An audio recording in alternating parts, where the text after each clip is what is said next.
pag-usapan natin today mga ka-money maker kung paano tayo makapag-apply ng halos 500,000 na loan. Dito po lamang yan sa ZZ Money Maker. Ito po yung loan na ino-offer po ng GSIS.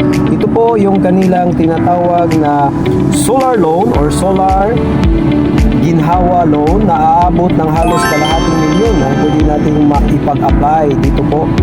Okay, so dyan po, puntahan lamang po yung loan section ng GSIS app, and then you choose the GSIS Solar Energy Loan, and then dito po, mayroon po dito gross amount, the maximum amount, and then ito po yung net amount na pwede nating mai-apply.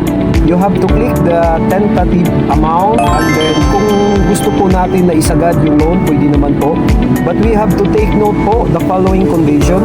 Yung solar installation supporting document, mayroon pong hinihingi yung GSIS. So we have to secure any of these three na kanilang hinihingi. Yung first po is the solar panel proposal or declaration. We can ask to any solar provider, or you can attach the agreement or the contract itself or the official receipts. So upon filing any of this, click lamang po ito, upload solar panel application.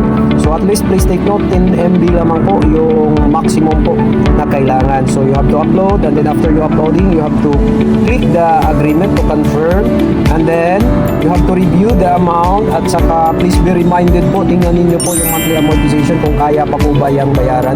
That is 10,416.67 per month, and it will be payable in 5 years at interest rate of 5%.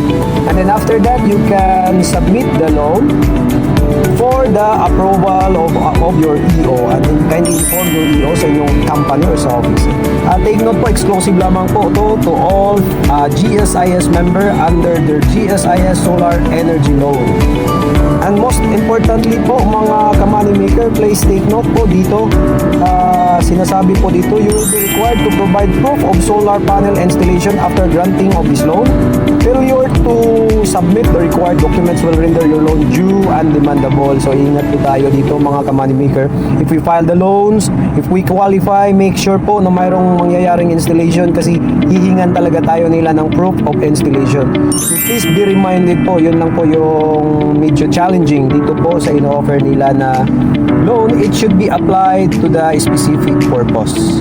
So at this point in time mga ka-money maker, yung ino-offer po nila ng moratorium, dito lang rin po yan mai-apply natin sa ating GSIS app. So as of now, hindi pa po available, kasi nung nabasa ko po, it will be indicated dito po sa loan section ng app, and there will be ginhawa offer. We only have to wait for the availability po doon po sa kanilang ino-offer.